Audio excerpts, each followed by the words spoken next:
Hi everyone, welcome to this extreme challenge. Today, we'll climb a mountain no one dares to scale. Let's see what snowy adventures await our hero.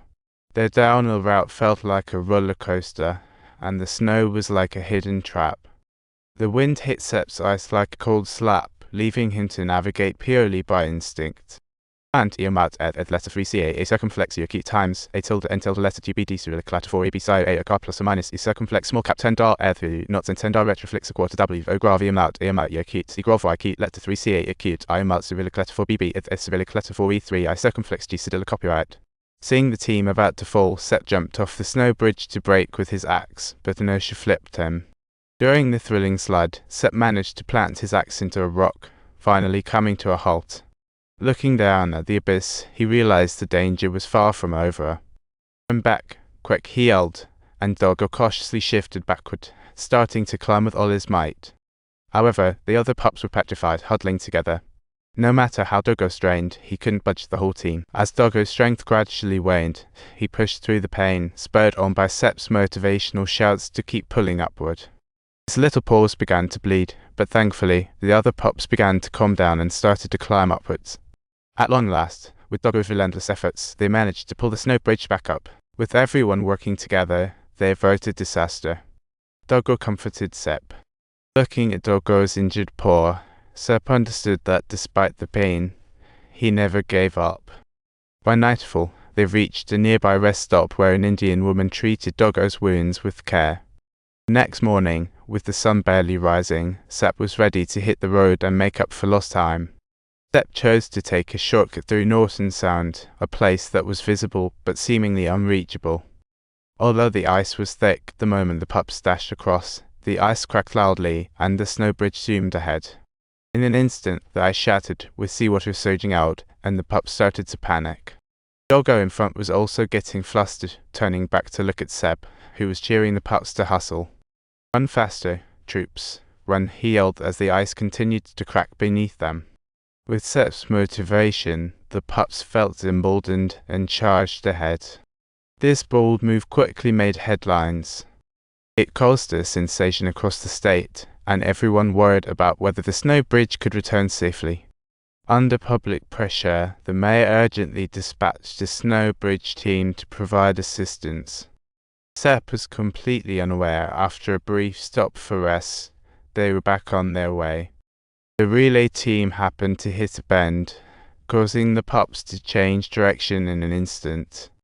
However, Sepp, who hadn't slept for days, was starting to feel a bit dazed.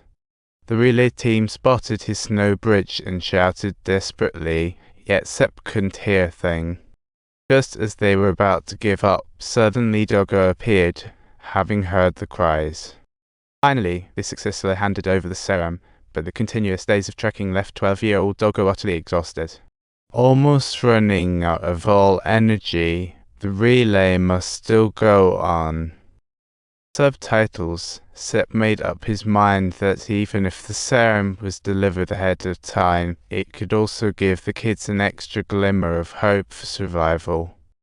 So he crossed Norton Sound, commanding the pups to step onto the ice. The path was even more treacherous, with clear cracks and surging seawater challenging them. At a chilling -60 degrees, the pups were panting, their mouths frosted all over.